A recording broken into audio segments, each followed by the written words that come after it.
El Lluís es va trobar en una situació com aquesta, ara fa un temps, i aleshores va decidir escriure aquest llibre, Manual de un joven parado. També ens acompanyen altres persones d'edats diferents, la Loli, que en té 42, i també l'Stevens, que en té 54. Amb tots ells parlarem d'aquesta realitat, de com ens enfrontem a l'atur, i ens serveix de paradigma, en aquest cas, el Lluís, perquè va tenir la iniciativa de dir que escriurà un llibre, que intentaré positivitzar, si és que això és possible, una realitat molt dura. Lluís, bon dia. Bon dia.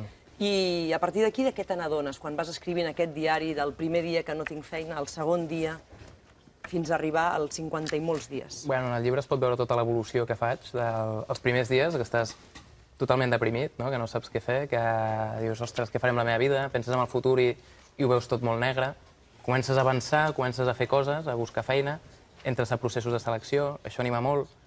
Amb el temps veus que potser el procés desapareix, o no et diuen res, o al final et diuen que no estàs seleccionat.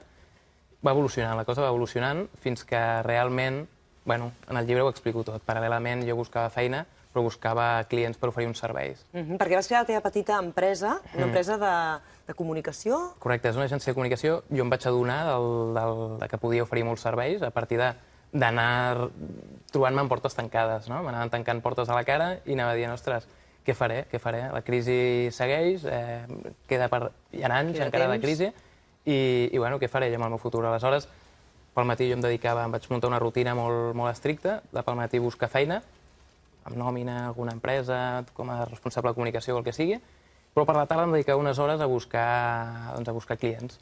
Jo soc periodista, puc oferir uns serveis, doncs, hola, què tal? Aquí estic. I així, doncs, per la tarda, unes horetes, per matí unes altres, fins que realment vaig fer una petita cartera de clients i vaig adonar-me que podia construir el meu futur a base d'aquesta agència. I ara tens aquesta agència, i com et va? Bé, ara em puc mantenir. Et pots mantenir, que és molt important.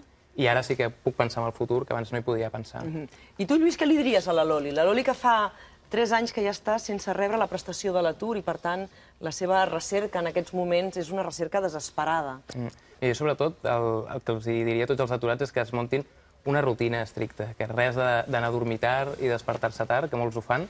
Tinc companys que estan aturats i es queden mirant pel·lícules per la nit i pel matí es desperten a la 1. Doncs no, marcar-se una rutina, matinar molt... Com si treballessis. Igual, és un horari d'oficina total. I dedicar-te a buscar feina... Sí, más o menos lo que hago yo. És el que fas tu, Loli. És el que...